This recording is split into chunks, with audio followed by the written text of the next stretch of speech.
కేసీఆర్ గారి కమిట్మెంటు ఈ రోజుది కాదు, ఈనాటి కొత్తది కాదు. 2004లో కృష్ణయ్య గారిని స్వయంగా తీసుకొని ప్రధానమంత్రి గారి దగ్గర పోయి డిసెంబర్ 17, 2004 ఆనాడు కేంద్ర కేబినెట్ మంత్రిగా జాతీయ బీసీ సంక్షేమ సంఘం అధ్యక్షుడిగా కృష్ణయ్య గారిని వారి బృందాన్ని మొత్తాన్ని తీసుకొని పోయి ఆ రోజు ప్రధానమంత్రి గారికి చెప్పిన విషయాలు 3 వారికి గుర్తుండాలి. 1, దేశంలో ఓబీసీ మంత్రిత్వ శాఖ పెట్టాలి.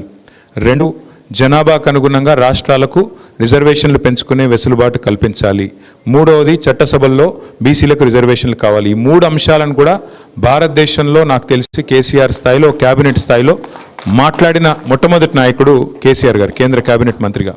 2వది, సరే తెలంగాణ రాష్ట్రం ఏర్పడ్డ తర్వాత మా చిత్తశుద్ధిని మాటల్లో కాదు చేతల్లోనే చాటుకున్నాం.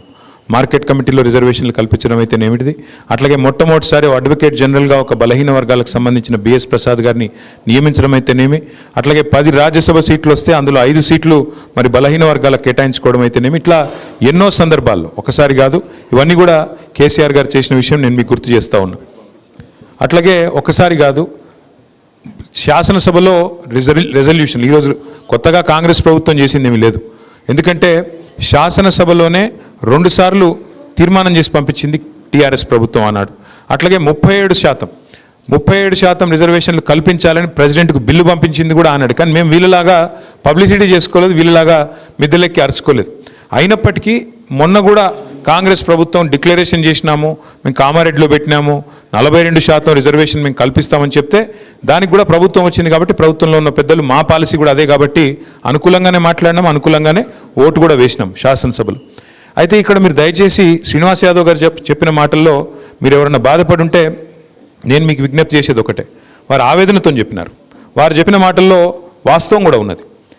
మీరు ఒకటి గుర్తుపెట్టుకోవాల్సింది, జరగాల్సిన చర్చ కానీ జరగాల్సిన బిల్లు కానీ దేశవ్యాప్తంగా బీసీలకు లాభం జరగాలి అంటే పార్లమెంట్లో చేయాల్సిన పనిని శాసనసభలో చేసి మళ్ళీ నెపాన్ని ఇతరుల మీదకి తోసే ప్రయత్నం ఏదైతే ఇక్కడ కాంగ్రెస్ ప్రభుత్వం చేస్తున్నదో అది మంచిదైతే కాదు. అంటే అల్టిమేట్గా చిత్తశుద్ధి ముఖ్యం.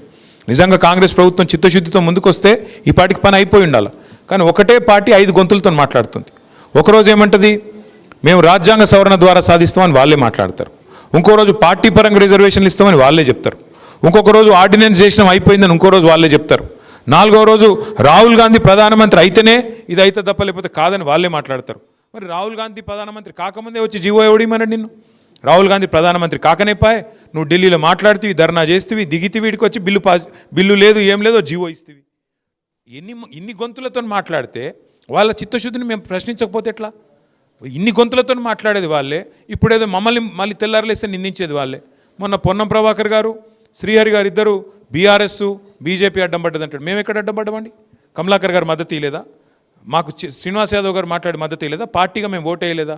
ఇష్టం వచ్చినట్టు నిందలేసి వాళ్ళు చేసేది వాళ్ళకి చిత్తశుద్ధి లేనిది వాళ్ళకి, ఉల్టా పార్లమెంట్లో జరగాల్సిన పని ఇక్కడ చేసి ఇవాళ నిందించే ప్రయత్నం చేస్తే మేము మా నాయకుడు ఆవేదనగా మాట్లాడినారు తప్ప ఇంకోటి కాదు. నారగోని గారు కానీ, శ్రీనివాస్ గౌడ్ గారు కానీ, కృష్ణయ్య గారు కానీ, మీతో ఒకటే రిక్వెస్టు, మీరు మంచి ప్రయత్నం చేస్తున్నారు, సంతోషం. మీ ప్రయత్నాలు ఫలించాలనే మేమందరం బ్రహ్మాండం కోరుకుంటా ఉన్నాం. మాకు ఎవరికి కూడా రెండో అభిప్రాయం లేదు. అయితే దయచేసి మీతో ప్రార్థన, ఇది కాంగ్రెస్ పార్టీ చేసేది చిత్తశుద్ధి లేని శివపూజ లాంటిది. వాళ్ళకైతే చిత్తశుద్ధి లేదు, రాదు. రేవంత్ రెడ్డి గారి నాయకత్వంలో మాత్రం బీసీలకు న్యాయం ఎన్నటికీ జరగదు. ఇది వాస్తవం. ఎవరు అవునన్నా కాదన్నా మీకు కూడా తెలుసు, మాకు కూడా తెలుసు. సరే మీరు కెమెరాల ముంగట చెప్పలేకపోవచ్చు, మేము చెప్పగలుగుతాం, మేము చెప్తాం.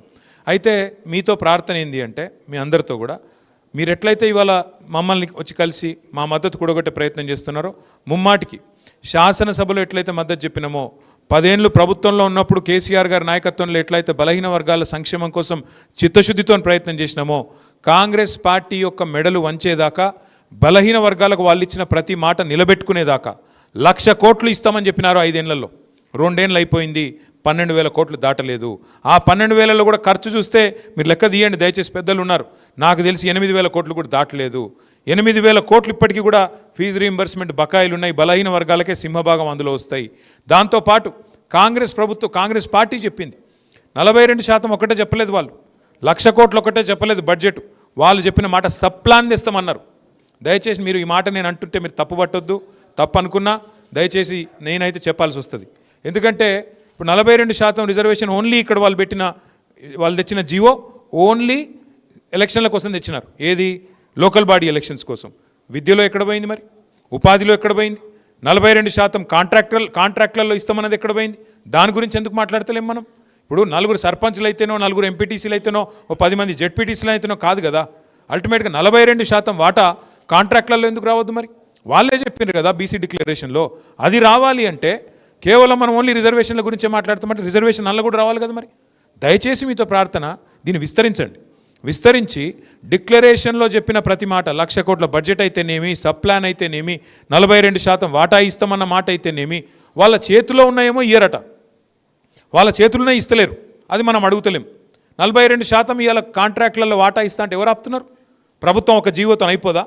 దానికైతే ఎక్కువ కొట్టడం రాదు కదా, దానికైతే సీలింగ్ లేదు కదా, సుప్రీంకోర్టు లేదు కదా. దాని గురించి ఎందుకు మాట్లాడతలేం మరి? ఇవాళ రేవంత్ రెడ్డి గారి ప్రభుత్వం 2 ఏళ్ళు అయిపోయింది. 42% వాటా కాంట్రాక్ట్లలో బలహీన వర్గాలకు ఇస్తే ఎంతమంది బాగుపడతారు? 42% వాటా ఉపాధిలో ఇస్తే, విద్యలో ఇస్తే ఎంతమందికి లాభం జరుగుతుంది? కేవలం పొలిటికల్ రిజర్వేషన్ ఒకటే కావాలా? మిగతా వద్దా? పొలిటికల్ రిజర్వేషన్ కూడా కావాలి, మిగతాయి కూడా కావాలి.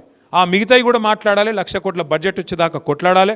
దానికి బీఆర్ఎస్ పార్టీ మీ బంధుకు సంపూర్ణంగా నైతిక మద్దతుగా మేము నిలబడతాం, మీతో ఉంటాం. కానీ మా శ్రీనివాస్ యాదవ్ గారు చెప్పిన దాంతో నేను సంపూర్ణంగా ఏకీభవిస్తూ ఉన్నా. ముఖ్యమంత్రి గారు చేసే మోసం ఏదైతే ఉందో, చిత్తశుద్ధి లేని శివపూజ కాంగ్రెస్ ప్రభుత్వం ఏదైతే చేస్తుందో, దయచేసి వారిని విశ్వసించకండి. శ్రీనివాస్ గౌడ్ గారు, జాజుల శ్రీనివాస్ గౌడ్ గారు ఒక మాట అన్నారు. అన్నా ఇది సుప్రీంకోర్టు లాన్లో ఒక మాట చెప్పినారు, అది ఎవరు చెప్పట్లేదు, 1992 విషయంలో అన్నారు. వారితో కూడా నేను విజ్ఞప్తి చేసేది ఏమంటే, ఈ దేశంలో ఈరోజు మనదొక్కటే కాదు, చాలా కోర్టు కేసులు నడుస్తూ ఉన్నాయి. మహారాష్ట్రలో అయితే ఎన్నికలు అయిపోయినాక రద్దు చేసిండ్రు. మీకు యాదకుండాలి, మీకు తెలవాలి. మహారాష్ట్రలో ఎన్నికలకు పోయినరు, రిజర్వేషన్లు పెంచిండ్రు, ఎన్నికలు అయినాయి, మొత్తం ఖర్చు పెట్టినరు ఎక్కడోళ్ళక్కడ. మరి అల్టిమేట్గా మళ్ళీ వాళ్ళకి ఎవరికి పదవులు లేకుండా మొత్తం రద్దు చేసి పారేసింది కోర్టు. అల్టిమేట్గా దీని పరిష్కారం మీరు, నేను, ఎవరు ఏమనుకున్నా వాస్తవం ఏంది అంటే, ఇవాళ మోడీ గారు, రాహుల్ గాంధీ గారు ఛాయ్ తాగే లోపల కావాలంటే పరిష్కారం అయిపోతుంది. ఇద్దరు కూర్చొని వాళ్ళిద్దరు కనుక గట్టికి కూర్చుంటే, ఇద్దరికి కలిపితే ఇలా మిగతా వాళ్ళకి ఎన్ని సీట్లు ఉన్నాయన్నా? 543. ఎన్డీఏకు ఉన్నాయి, ఇండియా కూటమికి ఉన్నాయి. మిగతా వాళ్ళకు మా వాళ్ళందరికీ మిగిలినాయి 18. అండ్ల లేని వాళ్ళకి, ఇండ్ల లేని వాళ్ళకు మేము ఇవాళ మిగిలినాయి 18 సీట్లు మాత్రమే ఉన్నాయి. మరి వాళ్ళిద్దరూ కూడబలుకొని, ఇప్పుడు మీరు బీజేపీ మద్దతు పలికిందని కృష్ణయ్య గారు నాకు చెప్పారు. బీజేపీ మద్దతు పలికితే, బీజేపీ కింద పార్లమెంట్లో బిల్లు పెడితే ఎవరు ఆపుతారన్నా నాకు అర్థం కాదు. మేము ఓటేయమా, కాంగ్రెస్ వాడు ఓటేయడా? ఎవడాపుతాడు? మద్దతు వాళ్ళు కూడా అంటే ఇక్కడ కాదు కదా. ఒకసారి మోడీ గారి దగ్గర తీసుకుపోమని బీజేపీ వాళ్ళకి చెప్పరు, మేము కూడా వస్తాం. మోడీ గారి దగ్గర అపాయింట్మెంట్ ఇప్పిండ్రి, మేము అందరం వస్తాం. మోడీ గారు ఒక్కసారి అనుకుంటే దెబ్బకే అయిపోతుంది. తెల్లారి బిల్లు పెట్టచ్చు, స్పెషల్ సెషన్ పెట్టచ్చు, బిల్లు పెట్టచ్చు, ఒడిసేపోతుంది. అంటే నేను అనేది ఏంటంటే, ఇక్కడిక్కడ కొట్లాడుకున్నాడు, ఇక్కడ యుద్ధాలు చేసుడు, ఒకళ్ళ మీద ఒకళ్ళు మాటలు చేసుడు, పొన్నం ప్రభాకర్ మమ్మల్ని తిట్టుడు, మేము ఆయన తిట్టుడు, పొన్నం ప్రభాకర్ మళ్ళీ అడ్లూరు లక్ష్మణ్ తిట్టుడు మధ్యలో, ఇవన్నీ ఎందుకు ఊకే? అల్టిమేట్గా ఏంటంటే, రాహుల్ గాంధీ గారు, మోడీ గారు వాళ్ళిద్దరికిన కరెక్ట్గా ఉంటే, వాళ్ళిద్దరికిన కరెక్ట్గా అనుకుంటే, ఒక్కటే ఛాయ్ కప్పు ఛాయ్ తాగే లోపల ఒడిచిపోతుంది పని. దీనికి మనం చేయాల్సింది కార్యక్షేత్రం ఇక్కడ కాదు.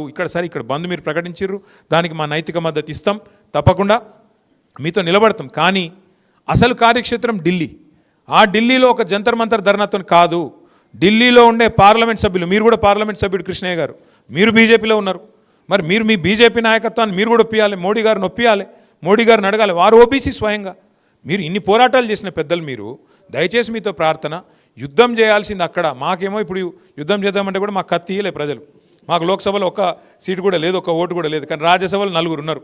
4 ఓట్లు మీకు మాటిస్తున్న కృష్ణన్న, బిల్లు పెడితే ఆ 4కి 4 ఓట్లు, మొదటి ఓట్లు మేమే ఇస్తాం.